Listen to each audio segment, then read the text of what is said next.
నమస్తే, welcome to మనం TV. నేను పద్మిని. ప్రస్తుతంతో పాటు ప్రముఖ ఆధ్యాత్మికవేత్త, అస్ట్రోన్యూమరాలజిస్ట్, ఎనర్జీ వాస్తు స్పెషలిస్ట్, శ్రీ విద్య ఉపాసకురాలు శ్రీమతి జయప్రద గారు మనతో పాటు ఉన్నారు. మాట్లాడదాం. నమస్కారం అండి. నమస్తే అమ్మా. శ్రీమాత్రే నమః. కొన్ని పాటలు భలే అనిపిస్తాయండి, మన కోసమే రాశారా అనిపిస్తుంది. రాయలేదనుకోండి. అందం అమ్మాయి అయితే అందం, ప్రకృతిలో ఉండేటటువంటి అందానికి ఎంత ఇంపార్టెన్స్ ఉందో ప్రకృతి చెప్తుంది కదండి.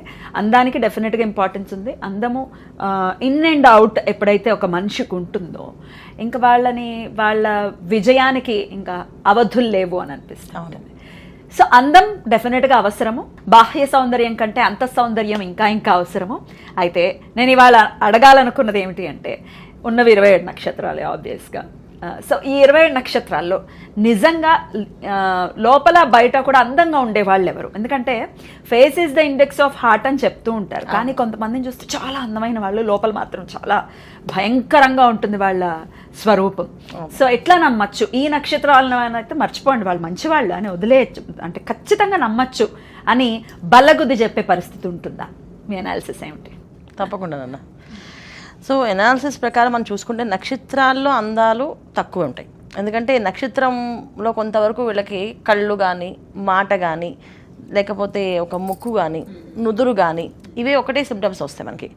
లగ్నం ఖచ్చితంగా వాళ్ళ మేజర్ రోల్ ప్రయత్నిస్తాయి. సో రాశి తత్వం కొంతవరకు ఉంటుంది కనుక రాశి యొక్క రంగు రూపులు వర్ణాలు కూడా ఉంటాయి మనకి. ఇప్పుడు మకర రాశి అనుకోండి, శని భగవాన్ ఒక తత్వం ఉంటుంది కనుక కొంచెం చామంచాయ కూడా ఉండొచ్చు. అందులో ఫేర్ ఉంటారు, చామంచాయ కూడా ఉంటారు. ఎందుకంటే ఇక్కడ రాశి తత్వం కూడా ఉంటుంది మనకి వర్ణం. దాంట్లో నక్షత్రాల వైజ్ మళ్ళీ మార్చుకుంటే రవి నక్షత్రం అంటే మళ్ళీ ఎరుపు రంగు ఉంటారు, ఎరుపు అండ్ నలుపు కలిసి ఉంటుంది. ధనిష్ట కుజు నక్షత్రం కంప్లీట్ ఫేర్ ఉన్న వాళ్ళు ఉంటారు, కంప్లీట్ బ్లాక్ ఉన్న వాళ్ళు ఉంటారు. ఈ రెండు కాంబినేషన్స్ కూడా ఉంటాయి. సో ఇక్కడ ఏంటంటే నక్షత్రాల ప్రకారంగా లక్షణాలు అనేది అంటే మనస్తత్వాలు తెలుస్తాయి కానీ రూపాలు మాత్రం మారిపోతాయి. లగ్నం వరకు చూసుకోవాలి. లగ్నాలు అయితే బాగుంటాయి. ఎందుకంటే లగ్నాల్లో మనం తీసుకుంటే శుక్ర లగ్నం, అది తులా లగ్నం కానీ వృషభ లగ్నం తీసుకుంటే ఫేర్ అండ్ అందంగా కనిపించడం, ఆకర్షణీయంగా ఉండడం కానీ కనిపిస్తాయి. అందం అంటే ఒక వైట్ అనే కాదు, అర్థం ఒక ఆకర్షణ, మనం చూస్తేనే ఉండాలనిపిస్తే ఒక ఆకర్షణ శక్తి ఉంటుంది. కలర్ కాదు, అక్కడ కలర్ కాంబినేషన్. సో కంపల్సరిగా బాగుంటుంది. అదే కర్కాట లగ్నం, చంద్ర లగ్నం. సో ఆటోమేటిక్గా అట్రాక్షన్ ఉంటుంది వాళ్ళ మీద, అలా చూస్తూ ఉండాలనిపిస్తుంది. ఏముంది అందులో అంటే నా కళ్ళతో చూడాలనిపిస్తుంది అని చెప్పి అంటుంటారు చాలా మంది. సో అలాంటి లక్షణాలు కలిగిన వాళ్ళు ఈ కర్కాట లగ్నం వాళ్ళకి. సో కర్కాట లగ్నం, వృషభ లగ్నం, అది తులారాశి కానీ, వృషభ రాశి కానీ, కర్కాట రాశి, తర్వాత ధనస్సు రాశి కూడా బాగుంటారు. దాని కూడా కాంబినేషన్స్ బాగుంటాయి వాటిలో కూడా. తర్వాత మనం తీసుకుంటే మీనరాశి, వీళ్ళు కూడా చాలా బాగుంటారు. అయితే ఈ రాశి లక్షణాల ప్రకారం తీసుకుంటే వీళ్ళు కొంచెం అందంగా అట్రాక్టివ్గా ఉంటారు. మాట తీరు చాలా బాగుంటుంది, మాట తీరు బ్రహ్మాండంగా ఉంటుంది. మాట్లాడేటప్పుడు ఖచ్చితంగా వాళ్ళ దగ్గర ఉన్న ప్రతి ఒక్క విషయము క్లారిటీగా వినిపిస్తుంది మనకి, అది వింటూ ఉండాలనిపిస్తుంది. ఈ లక్షణాలు ఉంటాయన్నమాట. సో మనం ఇప్పుడు నక్షత్రాలు డివైడ్ చేసుకోవడానికి మనం ధనస్సు రాశిలో పూర్వషాఢం తీసుకోండి, బాగుంటుంది. శుక్ర నక్షత్రం. తర్వాత మీనరాశిలోని రేవతిని తీసుకోండి, తర్వాత ఉత్తరాభాద్ర, చూడడానికి బాగుంటారు. కాకపోతే ఏంటంటే మనసు మళ్ళీ అంత గ్యారంటీగా క్లారిటీగా వీళ్ళు పెట్టుకుంటారని తెలియదు మనకి. చూడడానికి రూపు బాగుంటుంది. ఇంత మీరు అడిగారు బాహ్య సౌందర్యం, అంతర్ సౌందర్యం. బాహ్య సౌందర్యం అయితే 5 రాశుల వాళ్ళు ఖచ్చితంగా బాగుంటారు. అంతర్ సౌందర్యం మళ్ళీ మనకి ఇక్కడ కొంచెం టఫ్ సిచ్యువేషన్. ఎందుకంటే జనరల్గా అందంగా ఉండే వాళ్ళకి అందమైన మనసు ఇవ్వడు దేవుడు, ఏదో ఒక లోపం ఇస్తారుగా. సో ఏదో ఒకటి ఇస్తారు. అందమైన మనసు ఉన్న వాళ్ళకి అందంగా ఉండరు, వాళ్ళు చూడడానికి అందంగా ఉండరు. వాళ్ళు చేసే పనులు, వాళ్ళు చేసే ప్రవర్తన బట్టి వీళ్ళు చాలా మంచి వాళ్ళు, సో అందంగా ఉన్న వాళ్ళు ఖచ్చితంగా వాళ్ళకి కాస్తంత పొగరు ఇస్తారు, ఖచ్చితంగా గట్టిగా మాట్లాడే శక్తి కూడా ఇస్తారు వాళ్ళకి. సో ఖచ్చితంగా బాగుంటారు, మనసు బాగుంటుంది అనేది తక్కువ. కాకపోతే ఏంటంటే మనం ఇందులో ఇంకోటి తెలుసుకోవచ్చు, ఎవరికి హామ్ చేయకుండా మేము ఇలా ఉంటాం అని చెప్పచ్చు. దాంట్లో దాన్ని తీసుకోవచ్చు. అంతేగాని నేను నాశనం అయిపోయినా సరే ఎదురు వాళ్ళకి సాయం చేస్తాను తత్వం అయితే ఉండదు. అందంగా ఉండే వాళ్ళకి ఖచ్చితంగా ఉండదు. ఇది రాసి పెట్టేసుకోవచ్చు, ఇది గ్యారంటీ. సో నేను నాశనం అయిపోతే నీకెందుకు ఇస్తాను, నేనంటూ బతుకుంటేనే కదా నీకేం చేయగలని. సో నేను బాగుండి నాకు ఉండే లక్షణాల్లో నాకు నచ్చితే నేను చేస్తాను అని చెప్తారు వీళ్ళు. అందుకని దేవుడు ఏదో ఒకటే ఇస్తాడు, అన్ని ఇవ్వడం చెప్తుంటుంటారు. దానికి రీజన్ అంటే ఇదే రీజన్, ఇంకేం లేదు. కొంచెం సెల్ఫిష్ మెంటాలిటీ ఉంటుంది, స్వార్థంగా ఉంటుంది. తప్పేముంటుంది ఈ రోజుల్లో అది తప్పే కాదు. ఒక 40 ఏళ్ల కిందటైతే అది ఖచ్చితంగా తప్పు ఉంటుంది. అదేంటంటే ఉమ్మడి కుటుంబాలు ఉండే కదా, ఉమ్మడి కుటుంబాల్లో ఇప్పుడు తన అందాన్ని ప్రయారిటీ ఇచ్చి తన అందంగా ఉంటుందని చెప్పేసి చిన్న కోడలు అందంగా ఉండకపోతే ఖచ్చితంగా ఆ అమ్మాయిని తక్కువ చూసి ఈ అమ్మాయిని ఎక్కువ చూస్తున్నారనే ఫీలింగ్ ఉంటుంది. అయితే ఆ అమ్మాయి ఏ బట్టలు వేసుకున్నా ఈ అమ్మాయి బాధపడుతుంది. ఇప్పుడు అందంగా ఉండేవాళ్ళు ఎలాంటి బట్టలు వేసుకున్నా అందంగానే కనిపిస్తుంది, ఇంకా అందం పెరుగుతుంటుంది. సో అందం లేని వాళ్ళు పాపం ఎంత మంచి చీర కట్టుకుంటే కానీ వాళ్ళ అందం బయటపడదు. ఆ చీర వల్ల వాళ్ళకి అందం కనిపించవచ్చు, లేకపోతే వాళ్ళు వేసుకునే నగల వల్ల అందం కనిపించవచ్చు తప్ప వాళ్ళు అందంగా ఉన్నా అనిపించదు. అప్పుడు ఏమవుతుంది, కొంచెం జెలసీ ఫీల్ ఉండేది వాళ్ళకి, వీళ్ళకి కొంచెం మనస్పర్ధలు ఉండేవి, ఈర్ష్య ద్వేషాలు పెరుగుతుండేవి. ఇప్పుడు మనకి ఇప్పుడు ఈ కాలం చూసుకుంటే అసలు ద్వేషం అనేది సంబంధం లేకుండానే వచ్చేస్తుంది. వాడెవడో నవ్వుతే కానీ సంబంధం లేదు, వాడితో నవ్వుకుంటాను, నేను వాళ్ళకి ఇక్కడ ఏడుస్తుంటాను చెప్తాను అని ఊరికే జస్ట్ అంటే వాడు ఒక స్ట్రేంజరు తెలీదు, కానీ వాడు నవ్వుతే భరించలేని పరిస్థితి ఉంది ఈ కాలం. సో ఈ కాలం మనం అందం గురించి మాట్లాడితే నిజంగా నాకు అది వర్కౌట్ కాదు.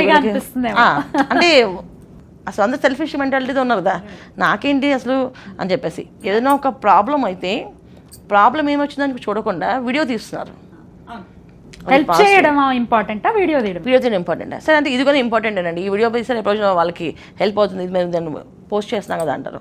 ఆ తర్వాత విషయం ముందైతే ప్రాణం అక్కడ ఇబ్బంది పడుతుంది కదా, ముందు ఆ ప్రాణాన్ని కాపాడాలి కదా మనం. ఇట్లా ఈ పొంతంలోనే ఉన్నారు చాలా మంది, ఈ వైఖరిలోనే ఉన్నారు చాలా మంది. అయితే మరి లోపల కూడా అందంగా ఉండే నక్షత్రాల మనస్తత్వం నక్షత్రాలను బట్టి అని చెప్తున్నారు కదా, ఇన్సైడ్ బ్యూటిఫుల్గా ఉండే వాళ్ళు ఎవరు ఇప్పుడు ఉన్నారు లేదు మనకు తెలియదు, కానీ ఒక 40 ఏళ్ళ కింద అయితే ఈ నక్షత్రాలు ఉన్నారు. ఇప్పుడు ఉన్నారు నాకు కన్ఫర్మ్గా నేను చెప్పలేను. ఎందుకంటే ఈ కాలంలో పిల్లలు అసలు వాళ్ళ ఆలోచనలు, వాళ్ళ పద్ధతులు, వాళ్ళ బిహేవియర్స్ తల్లిదండ్రులే గౌరవించట్లేదు. ఇంకా వాళ్ళు మంచి వాళ్ళ చెడ్డ వాళ్ళ పక్కన పెట్టేయాల్సి విషయం వచ్చింది మనకి. పూర్వం అయితే మంచివాళ్ళు నక్షత్రం తీసుకుంటే శతభిషం చాలా మంచివాళ్ళు, ఇన్నరు ఏ ఆలోచనలు పెట్టుకోరు, మంచిగా హెల్ప్ చేస్తారు. ఉత్తర ఫాల్గుని సూపర్ నక్షత్రం, అది ఉత్తర నక్షత్రం వాళ్ళు చాలా బాగా పేరెంట్స్ రెస్పెక్ట్ ఇస్తారు, చూసుకుంటారు.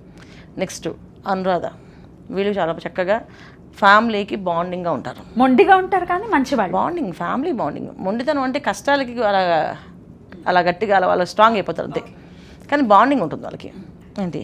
నెక్స్ట్ చిత్తా వాళ్ళు మంచివాళ్ళే, కానీ వాళ్ళు చేసే పనులు ఎవరికి అర్థం అవుతుంది, అందుకే వాళ్ళ దగ్గర తీసుకోరు. మంచివాళ్ళు సహజంగా చెడు ఆలోచించరు, ఏదైనా మంచి చేయాలని ఆలోచిస్తారు, మనసు మంచిదే, కానీ వాళ్ళు చేసే పనులు ఎవరికి నచ్చవు. తర్వాత నెక్స్ట్ ఆరుద్ర నక్షత్రం, వీళ్ళు కూడా సహజంగా మంచివాళ్ళు, కాకపోతే వీళ్ళకి స్నేహితుల వల్ల చెడిపోతుంటారు. తర్వాత వాళ్ళ అహంకారంతో పాడైపోతుంటారు. వీళ్ళు మనసు మంచిదే, కానీ అహంకారం వచ్చేస్తుంది వాళ్ళకి. అహంకారం వల్ల వాళ్ళు నాశనం అయిపోతారు ఎక్కువ. నాకు ఇది వచ్చు, నేను చెప్పినట్టు ఉండాలి, వినాలి అని చెప్పేసి, కానీ ఏదైనా చెప్తే చిన్నపిల్లల కరిగిపోయి వాళ్ళ కోసం సేవలు చేస్తారు, పూజలు చేస్తారు, అన్నీ చేస్తారు, వాళ్ళ కోసం మొక్కుకుంటారు మన వీళ్ళు, కానీ కొంచెం అహంకారం వల్ల చెడిపోతారు. ఏదో చెడగొడుతుంది దేవుడు, అలాగా వీళ్ళకి చేసే ప్రతి ఒక్క పనిలో ఏదో ఒక తప్పుదారి వెళ్ళే అవకాశం ఉంటుంది. ఇంకా ఇన్నర్ సైడ్ ఫీలింగ్స్ చూసుకుంటే భరణి నక్షత్రం, వాళ్ళు కూడా మంచి వాళ్ళే, చెడ్డవాళ్ళు కాదు, కాకపోతే వాళ్ళు చేసే పనులు నచ్చవు. వాళ్ళు చేసే ప్రతి ఒక్కటి కన్నింగ్గా అనిపిస్తుంది, వీళ్ళు కమర్షియల్గా అనిపిస్తారు, కానీ వాళ్ళు సహజంగా వాళ్ళు ఏంటంటే వాళ్ళ కుటుంబానికి లేదా వాళ్ళు సంపాదించుకోవాలని చెప్పి ఆలోచనలు ఉంటాయి. ఇంకా మనం తీసుకుంటే నక్షత్రాలు తీసుకుంటూ వెళ్తే ఇంకా కొంచెం మరీ అంత ఖచ్చితంగా మంచివాళ్ళు అని చెప్పను, కానీ కొంతవరకు మంచివాళ్ళు ఉంటారు. పుబ్బ తర్వాత అశ్విని, తర్వాత అనురాధ, తర్వాత వచ్చింది నక్షత్రం ఏంటంటే మూల బెటర్, వీళ్ళు కొంచెం మరీ అంత వెళ్ళరు. జ్యేష్ఠ కాస్తంత మంచిగా కనిపించే ఒక కన్నింగ్ నక్షత్రం, అది మంచిగా కనిపిస్తారు, కానీ మనసులో మాత్రం వాళ్ళకి ఎవరైనా బాగుంటుందంటే భరించలేరు, ఇది కూడా ఉంది. సో ఇలా తీసుకోవాలి. ఇంకా తీసుకుందాం అనుకుంటే ఈ నక్షత్రాల్లో చెప్పుకుంటూ వెళ్తే చాలా ఉంటాయి నక్షత్రాలు, కాకపోతే అన్నీ ఉంటాయని నేను ఇవాళ రోజున క్లారిటీ ఇవ్వలేను. ఈ 6 నక్షత్రాలు ముందు చెప్పిన 6 నక్షత్రాలు మాత్రం డెఫినెట్గా లోపల చాలా క్లీన్ అండ్ బ్యూటీగా ఉంటుంది. Beauty 100% beautiful. ఈ నక్షత్రం వాళ్ళు చాలా హ్యాపీ అయిపోతారు.